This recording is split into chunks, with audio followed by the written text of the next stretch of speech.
Praise the lord. మన ప్రభు అయిన యేసు క్రీస్తు నామములో మీకు హృదయపూర్వకమైన శుభాలు. ప్రభు మీకు తోడయండి, మిమ్మల్ని ఆశీర్వదించునుగాక. ఈ దినం కొరకు సిద్ధపరచబడిన దేవుని వాక్యం యెషయా గ్రంథము 43వ అధ్యాయం 1వ వచనం. పేరు పెట్టి నేను పిలిచి ఉన్నాను, నీవు నా సొత్తు అని దేవుడు నేరుగా మనతోనే మాట్లాడుతూ ఉన్నాడు. ఈ యొక్క వాక్యాన్ని వింటున్న నా ప్రియమైన సహోదరుడా, సహోదరి, దేవుడు నీతోనే మాట్లాడుతూ ఉన్నాడు. నీవు నా సొత్తు అని నిన్ను గురించిన తన యొక్క మనస్సులో ఉన్న ప్రేమను వెల్లడిస్తూ ఉన్నాడు. నా ప్రియమైన దేవుని బిడ్డలారా, దేవుని సొత్తుగా మనల్ని దేవుడు చూస్తున్నప్పుడు, సొత్తు అనగానే సహజంగా మనకున్నటువంటి సొత్తుని, అది డబ్బు కావచ్చు, బంగారం కావచ్చు, స్థిరాస్తి, చరాస్తి కావచ్చు, ఏదైనప్పటికీ ఆ సొత్తుని జాగ్రత్తగా కాపాడుకుంటాం. ఆ సొత్తు మీద మన మనస్సును, మన యొక్క దృష్టిని ఉంచుతాం. ఎందుకంటే ఎవ్వరూ అపహరింపకుండా, అది అన్యాక్రాంతము కాకుండా, అది నష్టపరచబడకుండా కాపాడబడినట్లుగా, అలాగే దేవుడు తన సొత్తైనటువంటి మన మీద తన మనస్సుని, తన యొక్క దృష్టిని ఉంచుతాడు. ఎందుకు అంటే మనము నష్టపరచబడకూడదు అని, మనము దొంగిలించబడకూడదని, మనము కాపాడబడాలి అని. దొంగిలించువాడు, నష్టపరచువాడు సాతాను. సాతాను అనేకుల్ని ఈ రోజుల్లో కుటుంబాల్లో నష్టాన్ని, ఇబ్బందిని కలిగిస్తూ ఉన్నాడు. నా ప్రియమైన సహోదరి, సహోదరులారా, మీ జీవితాల్లో సాతాను కలిగించే నష్టము కానీ, సాతాను కలిగించే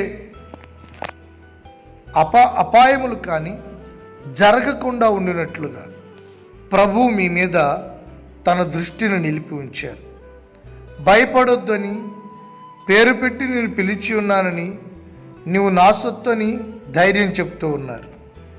ఈ రోజుల్లో ఎక్కడ ఏం జరుగుతుంది, ఎలాంటి పరిస్థితులు ఎదురవుతాయి, ఎలాంటి స్థితిగతులు మనుషుల జీవితాల్లో ప్రవేశిస్తాయి అనేది అర్థం కానటువంటి రోజుల్లో మనం ఉన్నాం. ఇలాంటి అపాయకరమైన రోజుల్లో ఏం జరుగుతుందో తెలియని భయానకమైనటువంటి రోజుల్లో దేవుని సొత్తుగా మనం జీవించినట్లయితే మన గురించి మనం ఏమాత్రం భయపడనక్కర్లేదు, ఏమాత్రం ఆందోళన చెందాల్సిన అవసరం లేదు. ఎందుకంటే ఆయన తన సొత్తు మీద తన మనసును పెట్టి తన సొత్తుని తానే కాపాడుకుంటారు. మరి ముఖ్యంగా వెండి, బంగారాలు వంటి క్షయమైపోయే వస్తువుల చేత మనం విమోచించబడలేదు, కానీ ప్రభు అయిన యేసుక్రీస్తు యొక్క రక్తము చేత మనం విమోచించబడ్డాం. మనల్ని వెలపెట్టి ఆయన కొనుక్కున్నాడు. మనము ఆయన సొత్తు. మీరు మీ సొత్తు కారు, మీరు దేవుని చేత విలువ పెట్టి కొనబడిన వారని లేఖనం తెలియజేస్తూ ఉంది.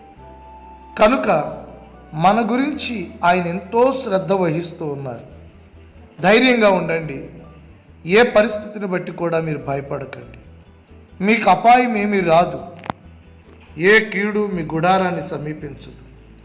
కుడి పక్కన 1000 మంది పడినా, ఎడం పక్కన 10,000 మంది కూలినా అపాయం నీ యొద్దకు ఎందుకు రాదో తెలుసా? నీవు ఆయన సొత్తువు కనుక. ఆయన సొత్తుగా నువ్వు జీవించి, ఆయన సొత్తుగా ఆయన సన్నిధిలో నిన్ను నువ్వు సమర్పించుకుంటే నిశ్చయంగా ఆ కాపుదల నీవు అనుభవిస్తావు.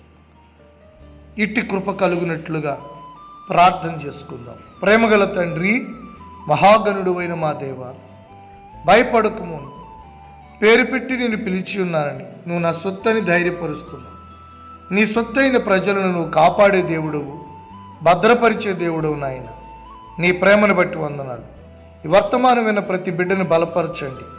భయమును, ఆందోళనను దూరం చేసి, ధైర్యమును, నిరీక్షణను కలుగు చేసి, వారిని, వారికి కలిగిన యావత్తును, కుటుంబాలను, పిల్లలను భద్రపరచమని, మీ రాకడ కొరకు ఆయత్తపరచమని యేసు నామములో అడుగుతున్నాం తండ్రి. ఆమేన్. God bless you.